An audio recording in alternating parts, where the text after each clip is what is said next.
Hey guys, welcome back to another episode of Empowerment with Elizabeth. Today I'm here with my new friend Lila, and she is going to talk to us about, her year as a state title holder, her CSI, her talent, all the things. So Lila, tell us a little bit about yourself. Hi, yeah, thank you for having me. My name is Lila. I am 22 years old, a graduate of UW-Madison. I studied journalism there, and I also work as a journalist part-time right now. Talent, I play the piano. I'm a pianist. I love to read. I'm an avid reader. I have a couple cats that I love at home, and that's me in a nutshell. I love it. I love it. She does it all. Okay, so talk a little bit about how you got into pageantry. Sure. Well, first of all, I was the little girl every year that would watch Miss America, Miss USA, Miss Universe, all of the big ones. I just thought it was always fun. I always thought it was really cool to see women feel empowered and be proud of the fact that they are empowered and be able to share that on a stage as big as Miss America. So when the time came about, when we got a letter in the mail from a system called National American Miss, we decided that this was the perfect stepping stone to gaining more confidence, truly. I was afraid to order at a restaurant, right? Like I would never raise my hand in class. And my parents really wanted that to shift a little bit for me. And I just so happened to fall in love with it. And so all of that coupled together, here we are today. I love it. I love it. And then you chose Miss America because you'd been watching it, I'm assuming. Yeah, Miss America, I always felt drawn to it because not only is it the epitome of a well-rounded woman, but also it's near and dear to my heart because I love the performance value aspect of it. I struggled through college a little bit financially, so the scholarships really meant a lot to me. So it felt like home when I started to compete with the Miss America system. So yeah. I love it. I love it. Okay, so you said that you're a pianist. So talk to us a little bit about that. Like, have you been doing that your whole life? Was that just a talent that you started because you were like, oh, I need a talent? What goes through your mind when you're picking a piece? All the things. Yeah, okay, great questions. I started piano. I was probably about 3 years old. My preschool had a program. It was something that was always a part of my life. My parents loved music, kind of born into it. And from there, obviously, you have your lessons every week, right? So I've really been playing my entire life up until I graduated from high school, a little bit into college. Oh my gosh, choosing pieces. I have not chosen a new piece actually for 5+ years. And it sounds crazy, but I every time I went to go sit down to pick a new one, I couldn't find anything better. I didn't find anything that I liked more. I didn't find anything that spoke to me more and to me. Like I just didn't need to change something that wasn't broken. Yeah. So obviously we've played a lot of stuff throughout the years, but when it comes to competition, I've stuck with the same one. And you know what? It got me to the Miss America stage. So be it, right? Yeah, you're doing something right. So yeah, you're so Right, good. If it ain't broke, exactly. don't fix it. Exactly. Yeah. Okay, so we talked about talent, talk about your favorite phase of competition. What is it? And then tell us a little bit about why that phase is your favorite. Interview hands down. There was a time that I never would have said that.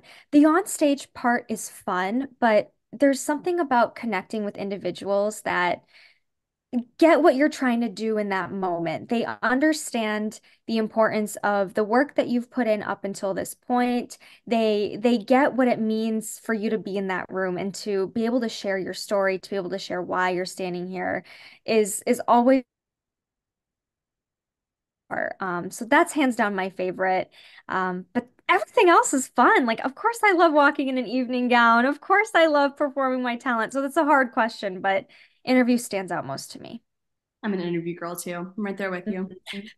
Okay, so talk about what your CSI is. What is it? Talk about what you've been doing this year as a state title holder, any projects that you've got going on. Yeah. Basically, my initiative is Journalism 101, right? It's titled Breaking Down Breaking News.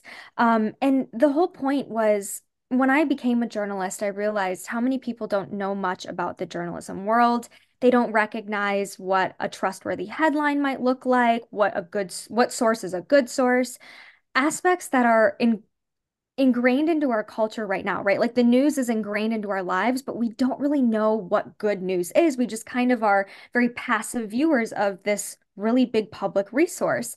So my goal is to equip people with simple knowledge that can help their everyday life, right? What does a good headline look like? What can you find red flags in news articles? What sources should you best go to? Local sources are always better than national sources, right? And tidbits of information that you might learn in a simple first class in journalism is really some of the cornerstone pieces that we need to understand this big digital world that we have and this big journalism world that we have. So my goal is to help citizens, young and old, feel less frustrated and feel like they can hold their journalists accountable because that ultimately is the most empowering thing we can do as a society. Yeah, I love that. And I'm a public health, I'm getting my public health master's right now. And Awesome. that's something that we literally did an activity this past semester where we each picked like a different article and that talked about a specific study with public health. And we had to go through and like determine if the article was actually giving the Hmm. correct information from the study. So that's such an important, tool and really any career that you have, you've got to understand, if what you're reading is, valid and, Hmm. reputable. So I love that. And it's so unique too. I don't think I've ever heard of anybody that has that CSI. So that's super cool. Uh, Thank you. I love hearing that that type of activity is being implemented, especially at your level. That's really good to hear. So, oh yeah. Oh yeah. My professors are like big into that. They're like, that's not even yes. true. Like, no, that's not true. Because that is like half of public health is like what's the Yeah. media's perception, what's the public's perception. So Exactly. that's And along those same lines, right, to piggyback off of that, there are professionals that I've heard that are frustrated with how their profession is portrayed in the media or frustrated with how their line of work is talked about. And to bridge that gap, like how powerful would we be if all of these entities could come together and have a conversation about what would be the best for individuals? And that to me, it can grow into something big like that. So that's awesome. absolutely. Absolutely. Okay, this one's kind of hard, so just forewarning. Why do you think the judges selected you to represent the state?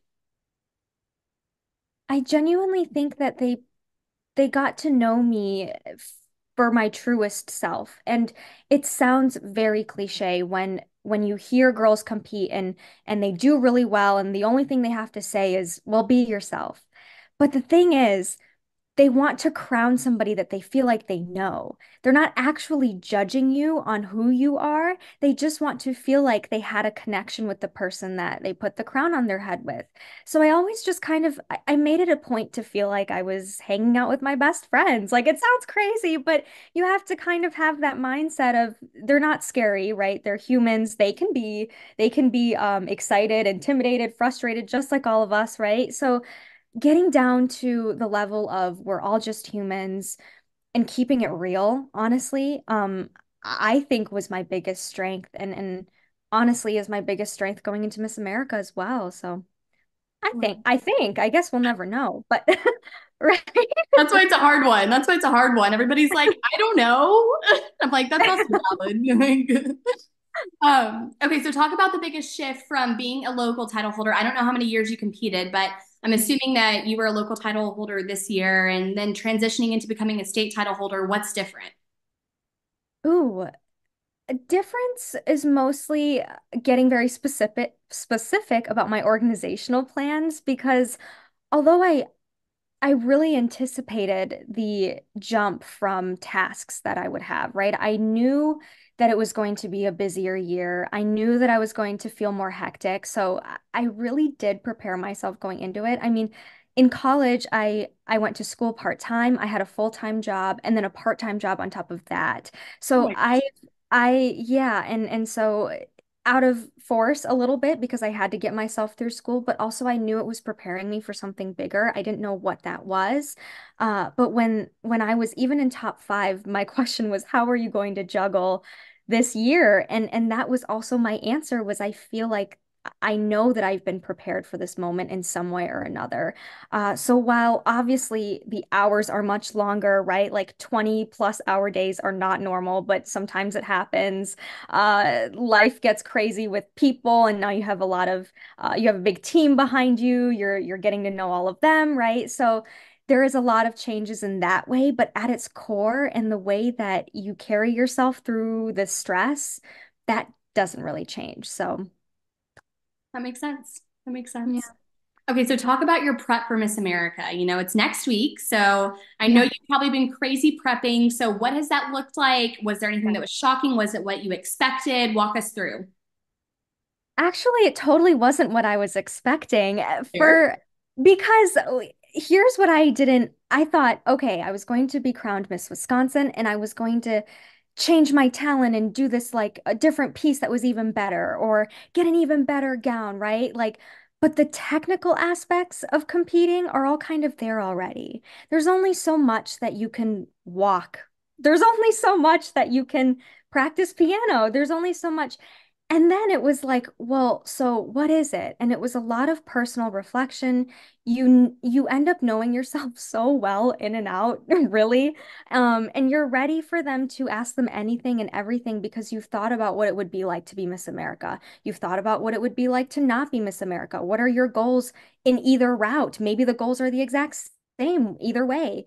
And so a lot of reflection, a lot of self-work that looks like me journaling at my desk, but really is Miss America prep. And I think that's really cool because we don't see those aspects of the women that you see on stage. We don't see all the reflection and the personal work that they've done to get up there. And like honestly, sometimes the gown is the last thought at the end of the day. So it's really putting forth that mental and physical, but more so that mental load of how do I want to best showcase myself and my goals and be the best that I can be, the best version of myself. That's what I'm trying to say. I love it. I love it. Okay, I our was like, final question. the words are not coming. I'm like, shoot. It happens to the best of us. Okay, if you could give one piece of advice to a first year title holder, so our final question, what would it be? Never lose sight of why you started. It's so easy to get caught up in years and years of competition and we meet some really awesome people and then we're years deep and then we don't we don't feel like we're getting where we want to get and sometimes it gets overwhelming. Just know that there's a reason why you started and know that that is what carries you through every single day, truly. That girl from the beginning who had that dream, who had that spark, that is who carries you through to the end. So stay true to her and stay true to why you started, because nobody can take that away from you. Material things come and go, crowns and titles and awards come and go, money comes and goes, but what doesn't is that version of yourself that you had at the beginning. And that's what I would say to a first timer. That's some good It's wisdom so right there. it's so Remembering your sweet to why. even think about. Yeah, it's so Oh, sweet to see all the, oh, I love seeing the teens and the new contestants. Like they have that fresh spark that sometimes it just I love to see it because it's you see it in the newbies and it's really awesome. yeah, it's refreshing. It It is. is. Thank you. That's the word. It's refreshing. It's nice to see. Yeah. Absolutely, absolutely. Well, thank you so much, Lila, for coming on. I know that you're insanely busy with Miss America Prep, so I so appreciate you for taking time out of your day to come chat with me on the pod. And just know that we'll be rooting you on from Texas and Mississippi and cheering for you the whole way through next week. So you're going to do amazing. And I will see the rest of you guys on our next episode. Bye, y'all.